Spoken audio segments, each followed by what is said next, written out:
নমস্কার সবাইকে, আবারও চলে এলাম নতুন এক দিনে নতুন এক রেসিপির সাথে। আজ আমি রান্না করে নেব সর্ষে ঢ্যাঁড়স।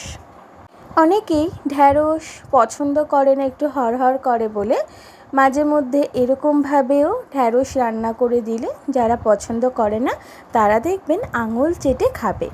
এখানে আমি একটা কড়াই সামান্য সর্ষের তেল দিয়ে কেটে রাখা ঢ্যাঁড়সগুলোকে সুন্দরভাবে ভেজে নিচ্ছি। দেখুন আমি এখানে হালকা লাল করে ভেজে নিয়েছি।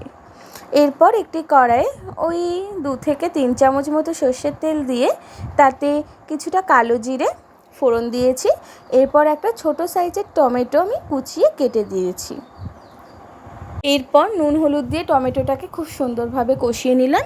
এখন এতে আমি পেস্ট করে রাখা সর্ষেটা দিয়ে দিলাম।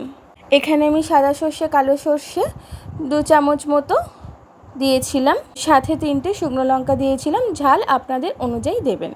এরপর আমি মিক্সি ধোয়া জলটাই ঢেলে দিলাম, বেশি জল আমি আর অ্যাড করলাম না। গ্যাসটা লো টু মিডিয়াম ফ্লেমে ঢাকা দিয়ে রান্না করে নেবো। দেখুন সর্ষে ঢ্যাঁড়স থেকে খুব সুন্দরও তেল বেরিয়েছে, দেখতেও খুব সুন্দর হয়েছে, যেমন খেতেও কিন্তু লোভনীয় ছিল।